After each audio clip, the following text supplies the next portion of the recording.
abonné.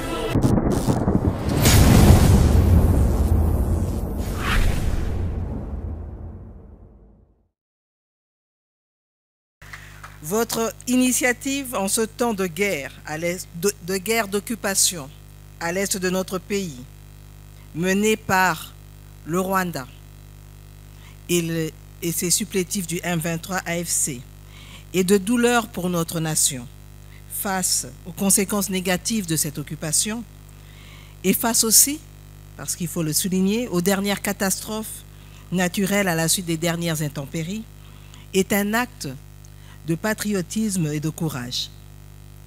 Elle honore le combat collectif que nous devons mener ensemble pour transformer nos ressources naturelles, longtemps source de conflits et de prédation, en un véritable socle de paix, de cohésion nationale et de développement partagé. Mesdames et messieurs, nous vivons une guerre d'un autre siècle, une guerre féroce, multiforme, où la convoitise des minerais congolais alimente le chaos, sème la désolation et endeuille nos familles. Cette guerre n'est pas née d'un désaccord idéologique. Elle est le produit d'un appétit insatiable pour le coltan, pour l'or, le cuivre, le cobalt et bien d'autres trésors du sous-sol congolais. Ces ressources, qui devraient être notre bénédiction, notre moteur d'émergence, sont devenues les matrices d'un drame humain sans précédent, avec leur cortège d'exactions, de déplacements de population, de violences sexuelles, de corruption et de pillage organisé. Face à cette réalité, il était urgent et même vital que la société civile dans toute sa diversité, ONG, syndicats, leaders communautaires, groupes confessionnels, chercheurs, journalistes, se lèvent pour reprendre la parole, recentrer le débat et construire une vision souveraine de notre gouvernance minière. Je veux vous dire ici, avec solennité, que le gouvernement de la République vous écoute. Il vous observe, il attend de vous, non pas des déclarations de circonstances, mais un plan d'action concret, rigoureux, ambitieux et patriotique. Mesdames et messieurs, comme le veut le président de la République, chef de l'État, M. Félix-Antoine Tshisekedi Tshilombo, dans sa vision pour le développement de la République démocratique du Congo, la gouvernance minière ne peut plus être l'affaire exclusive des technocrates et des experts en cabinet. Elle doit redevenir un objet de débat citoyen, une priorité sociale, une urgence politique. C'est pourquoi je me réjouis que ce dialogue soit piloté par la société civile, car vous êtes au plus près des communautés. Vous êtes les témoins directs des violations, des abus, mais aussi des espoirs enfouis dans nos villages, nos sites miniers artisanaux, nos villes frontalières et nos quartiers populaires. Je vous encourage, chers acteurs de la société civile, à jouer pleinement votre rôle en vigile, de force de proposition, mais aussi de catalyseur de solidarité nationale. Votre engagement aux côtés du gouvernement n'est pas une faveur, c'est une responsabilité historique. Nous avons besoin d'un pacte nouveau entre l'État et les citoyens, un pacte fondé sur la vérité, la transparence, la redevabilité, mais aussi la confiance mutuelle. Sans cela, il n'y aura ni stabilité durable, ni croissance équitable, ni paix véritable. Mesdames et messieurs, le peuple congolais attend beaucoup de vous. Il veut des réponses, des réformes, des ruptures. Il veut des mécanismes concrets pour stopper les circuits de fraude, pour responsabiliser les multinationales pour garantir la traçabilité des minerais et pour réinvestir les richesses extraites au profit des communautés affectées. Je souhaite que vos travaux aboutissent à un narratif clair et fort qui redonne aux Congolais la parole sur son propre destin. Ce narratif devra être accompagné d'un plan d'action précis à la hauteur des enjeux, avec des étapes, des priorités, des responsabilités partagées. Le gouvernement, pour sa part, prend l'engagement d'attendre les conclusions de ces assises et de les intégrer dans la stratégie nationale de réforme du secteur minier. Les recommandations pertinentes et applicables feront l'objet d'un suivi structuré et transparent. Je vous exhorte donc à inclure dans vos réflexions des mécanismes de contrôle citoyen sur les chaînes d'approvisionnement, des propositions concrètes pour protéger les droits humains dans les zones minières, des stratégies de lutte contre l'exploitation illicite transfrontalière, ainsi qu'une dynamique d'implication des jeunes, des femmes, des chefs coutumiers et des servir en toutes circonstances, avec fidélité et loyauté, la République démocratique du Congo, d'aimer et de respecter mes compatriotes, de protéger le bien commun et de promouvoir l'unité et la fraternité nationale.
Au terme de cet accord, la période d'ouverture totale des frontières africaines est de 15 ans, soit de 2021 à 2036. Par ailleurs, les 54 États partis à l'accord ont convenu que chaque pays doit établir une liste complète de tous les produits devant faire l'objet des échanges interafricains, avec la latitude pour chaque pays de choisir 3% des produits qui ne seront pas concernés par le démantèlement tarifaire au regard de leur importance dans la construction de l'économie nationale. C'est ainsi que pour la République démocratique du Congo, sur la liste des 6439 produits figurant sur nos listes de concessions tarifaires déposées récemment à la ZLECAf, après un travail participatif coordonné par la Direction générale des douanes et accises DGDA, 3%, soit 209 produits congolais, ne seront pas concernés par la suppression des droits des douanes. Également, les règles d'origine des produits sont clairement définies dans le cadre de la ZLECAf. Un produit est déclaré être originaire d'un pays si 70% d'intrants qui entrent dans sa fabrication sont locaux. Ceci évacue une autre crainte, car un assemblage de pièces détachées importées de l'extérieur ne fait pas du produit ainsi obtenu un produit originaire du pays d'assemblage. Et donc, un tel produit ne bénéficie pas des avantages liés à la zone de libre-échange. Dans plusieurs régions pour voir quel type de coopération on peut développer. Aujourd'hui, nous sommes heureux que le vice-gouverneur de la province natale de Mao Tse-tung soit ici à Kinshasa pour réaffirmer l'engagement de la Chine à développer une coopération économique et commerciale avec les pays d'Afrique et particulièrement avec la RDC, qui est le deuxième partenaire de la Chine. Et donc nous avons été heureux de suivre comment la province de Yunnan va accompagner particulièrement le secteur agricole pour promouvoir les exportations de la RDC vers la Chine, parce qu'il y a beaucoup de besoins en Chine pour lesquels la RDC a la solution. Comme l'a dit le président de la République, nous sommes un pays solution. Et donc nous nous sommes convenus de devoir mettre en place une équipe de travail composée de Congolais et de Chinois pour définir une feuille de route qui va nous permettre de savoir vers où nous allons et avec quoi nous devons aller.